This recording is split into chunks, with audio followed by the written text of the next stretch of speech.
Europe की राजनीतिक और सुरक्षा दुनिया में एक बार फिर हलचल मची है जब इजराइल की खुफिया एजेंसी मोसाद ने खुलासा किया कि गाजा स्थित उग्रवादी संगठन हमास यूरोप में एक संगठित आतंकी नेटवर्क तैयार कर रहा था। जी हाँ, मोसाद के अनुसार ये नेटवर्क गुप्त खुफिया सेल्स के रूप में काम कर रहा था और कुछ स्थानों पर हथियारों और विस्फोटक भी छिप कर रखे हुए थे। इस खुलासे ने यूरोप के राजनीतिक माहौल को दहला कर रख दिया है और सुरक्षा एजेंसियों के लिए गंभीर चुनौती भी पेश करी है। यूरोपीय सुरक्षा एजेंसियों के सहयोग से कई देशों में छापेमारी की गई, जिनमें जर्मनी और ऑस्ट्रिया प्रमुख हैं। इन अभियानों में हैंडगन, विस्फोटक और गोला बारूद बरामद किया गया। ऐसा माना जा रहा है कि इन तैयारियों का लक्ष्य भविष्य में इजरायल और यहूदी समुदाय को निशाना बनाना था। ऑस्ट्रिया की DSN एजेंसी ने वियना में पिछले वर्ष एक बड़े स्टार हाउस का पता लगाया था, जिसमें भारी मात्रा में हथियार और विस्फोटक मिले। जांच में ये भी सामने आया कि ये ठिकाना मोहम्मद नईम से जुड़ा था, जो हमास के वरिष्ठ नेता बोस्मन नईम का बेटा है।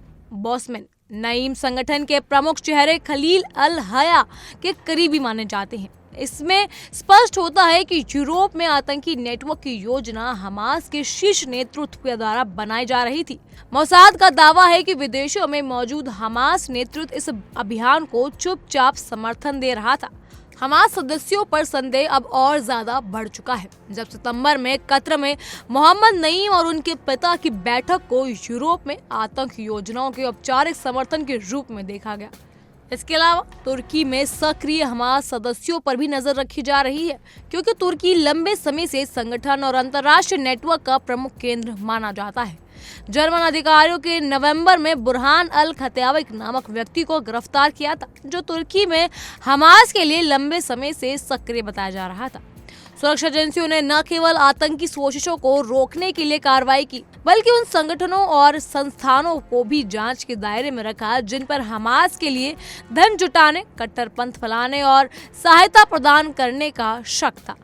जर्मनी ने हाल ही के महीनों में कई चैरिटी और धार्मिक संस्थानों की जांच तेज की और कुछ पर प्रतिबंध भी लगाए।